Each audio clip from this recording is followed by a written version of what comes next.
Lukas Kabanata 1. Yamang marami na ang nagsikap na magsalaysay ng mga bagay na naganap sa atin. Ayon sa ibinigay sa atin ng mga mula pa sa simula ay mga saksi at mga lingkod ng salita. Minabuti ko rin. Pagkatapos masiyasat ng maingat ang lahat mula sa simula. Naisulat ito sa iyo ng sunod-sunod, kagalang-galang na Teofilo, at upang makilala mo ang katiyakan ng mga bagay na itinuro sa iyo. Igib, noong panahon ni Herodes, hari ng Judea, may isang saserdote na ang pangalan ay Zacarias, mula sa pulutong ni Abias. At ang kanyang asawa ay mula sa mga anak na babae ni Aaron, at ang pangalan niya ay Elizabeth. Pareho silang matuwid sa harap ng Diyos, na sumusunod sa lahat ng mga utos at tuntunin ng Panginoon nang walang kapintasan.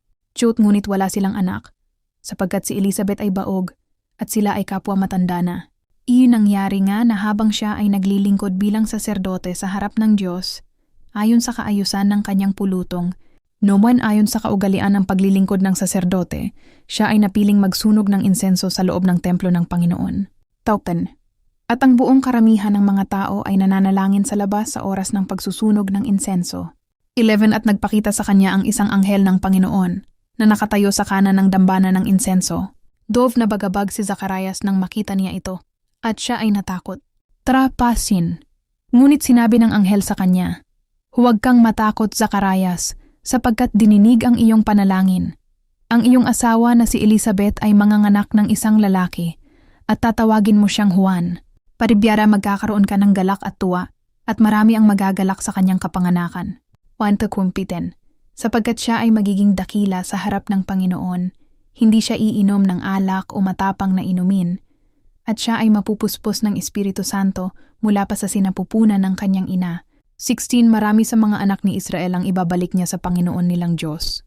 20 Siya ay mauuna sa kanya sa espiritu at kapangyarihan ni Elias upang ibalik ang mga puso ng mga ama sa kanilang mga anak at ang mga masuwayin sa karunungan ng matuwid upang ihanda ang isang bayang nakahanda para sa Panginoon. 18 At sinabi ni Zacarias sa anghel, "Paano ko malalaman ito? Sapagkat ako ay matanda na at ang aking asawa ay may edad na rin." 19 Sumagot ang anghel sa kanya, "Ako si Gabriel na nakatayo sa harap ng Diyos. Ako ay sinugo upang magsalita sa iyo at magdala ng mabuting balita." 20 Ngunit ikaw ay magiging pipi at hindi makapagsasalita hanggang sa araw na maganap ang mga bagay na ito, sapagkat hindi ka naniwala sa aking mga salita na matutupad sa takdang panahon. 21 Na samantala, hinihintay ng mga tao si Zacarias, at sila ay nagtataka kung bakit siya nagtatagal sa templo. 22 Nang siya ay lumabas, hindi siya makapagsalita sa kanila, at kanilang napagtanto na siya ay nakakita ng pangitain sa templo. Siya ay kumikindat sa kanila at nanatiling pipi. 23 Nang matapos ang kanyang paglilingkod, siya ay umuwi. 24 Pagkaraan ng mga araw na iyon, naglihi si Elizabeth at nagtago siya ng 5 buwan na nagsasabi, 25 Ganito ang ginawa sa akin ng Panginoon sa mga araw na kanyang nilingap ako upang alisin ang aking kahihiyan sa gitna ng mga tao. Pagpapahayag kay Maria, 20 Sa ika-6 na buwan, ang Anghel Gabriel ay isinugo ng Diyos sa isang lungsod ng Galilea na tinatawag na Nazareth. 27 Sa isang dalagang nakatakdang ipakasal sa isang lalaki na ang pangalan ay Jose mula sa angkan ni David at ang pangalan ng dalaga ay Maria. 28 Pumasok ang anghel sa kanya at sinabi, "Magalak ka, ikaw na lubos na kinalulugdan, ang Panginoon ay sumasa iyo." 29 Ngunit siya ay nabagabag sa sinabi nito at inisip kung anong uri ng pagbati iyon. 30 Sinabi ng anghel sa kanya, "Huwag kang matakot, Maria, sapagkat ikaw ay nakatagpo ng biyaya sa Diyos. The stuff one. Ikaw ay maglilihi at manganganak ng isang lalaki at tatawagin mo siyang Jesus. 30 Siya ay magiging dakila at tatawaging anak ng kataas-taasan at ibibigay sa kanya ng Panginoong Diyos ang trono ni David na kanyang ama. 31 Siya ay maghahari sa angkan ni Jacob magpakailanman at ang kanyang kaharian ay walang katapusan." 34 Sinabi ni Maria sa anghel, "Paano mangyayari ito gayong ako ay hindi pa nakikipagtalik sa lalaki?" 35 Sumagot ang anghel, "Bababa sa iyo ang Espiritu Santo at lililiman ka ng kapangyarihan ng kataas-taasan. Kaya ang ipanganganak mo ay tatawaging banal ang anak ng Diyos.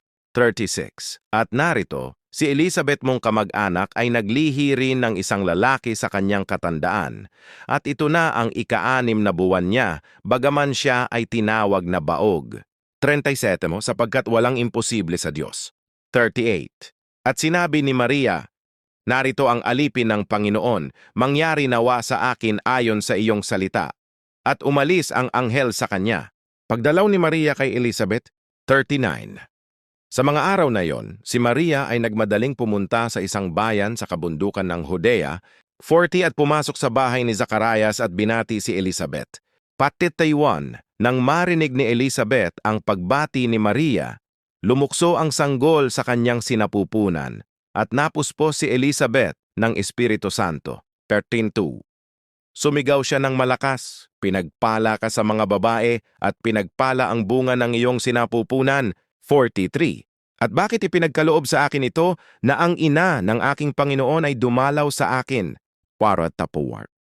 Sapagkat nang marinig ko ang iyong pagbati, ang sanggol sa aking sinapupunan ay lumukso sa tuwa. 45. Pinagpala ang babaeng naniwala na matutupad ang sinabi sa kanya ng Panginoon. Awit ni Maria, 46. At sinabi ni Maria, dinadakila ng aking kaluluwa ang Panginoon. 47. At nagagalak ang aking espiritu sa Diyos na aking tagapagligtas. 48. Sapagkat pinansin niya ang kababaan ng kanyang alipin. Mula ngayon, tatawagin akong pinagpala ng lahat ng salinlahi. 49. Sapagkat ang makapangyarihan ay gumawa ng dakilang bagay para sa akin at banal ang kanyang pangalan. Whereas safto ang kanyang awa ay sa mga may takot sa kanya sa lahat ng salinlahi. 50.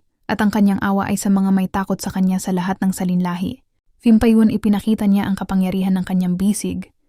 Pinangalat niya ang mga palalo sa pag-iisip ng kanilang mga puso. 52. Ibinagsak niya ang mga makapangyarihan sa kanilang mga trono at itinaas ang mga aba. 53. Binusog niya ng mabubuting bagay ang mga gutom at pinaalis niya ang mayayaman na walang dala. 55. Tinulungan niya ang Israel na kanyang lingkod bilang pag-alaala sa kanyang awa. 55. Gaya ng kanyang sinabi sa ating mga ninuno, kay Abraham at sa kanyang lahi magpakailanman. 26.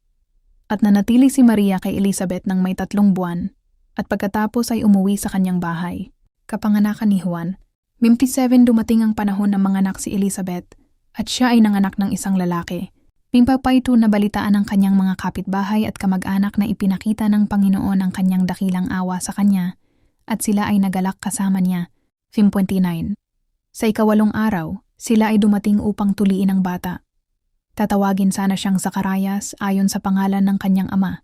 Hagsat ngunit sinabi ng kanyang ina, hindi, tatawagin siyang Juan. 61. Sinabi nila sa kanya, wala kang kamag-anak na may ganitong pangalan. 62. Kaya't tinanong nila sa pamamagitan ng senyas ang kanyang ama kung ano ang nais niyang ipangalan sa bata. 93. Humingi siya ng isang sulatan at isinulat, Juan ang kanyang pangalan. At silang lahat ay namangha. Hanad sa poor kaagad na buksan ang kanyang bibig at nakapagsalita siya at nagpuri sa Diyos. Propesya ni Zacarias, 67. At si Zacarias na kanyang ama ay napuspos ng Espiritu Santo at ng hula na nagsasabi, 68. Purihin ang Panginoon, ang Diyos ng Israel, sapagkat dinalaw at tinubos niya ang kanyang bayan. 69. At nagbangon siya para sa atin ng isang makapangyarihang tagapagligtas mula sa angkan ni David, sa tempo gaya ng kanyang ipinahayag sa pamamagitan ng bibig ng kanyang mga banal na propeta mula pa noong una. Sa tis at ikaw bata tatawaging propeta ng kataas-taasan, sapagkat mauuna ka sa Panginoon upang ihanda ang kanyang mga daan, tsitbatiyatin upang ipaalam sa kanyang bayan ang kaligtasan sa pamamagitan ng kapatawaran ng kanilang mga kasalanan. 78. Dahil sa habag ng ating Diyos, kung saan sisikat sa atin ang araw mula sa kaitaasan, 29. Upang tanglawan ang mga nakaupo sa kadiliman at sa anino ng kamatayan, at patnubayan ang ating mga paa sa daan ng kapayapaan. 80. Lumaki ang bata at naging malakas sa espiritu, at siya ay nanatili sa ilang hanggang sa araw ng kanyang pagpapakita sa Israel.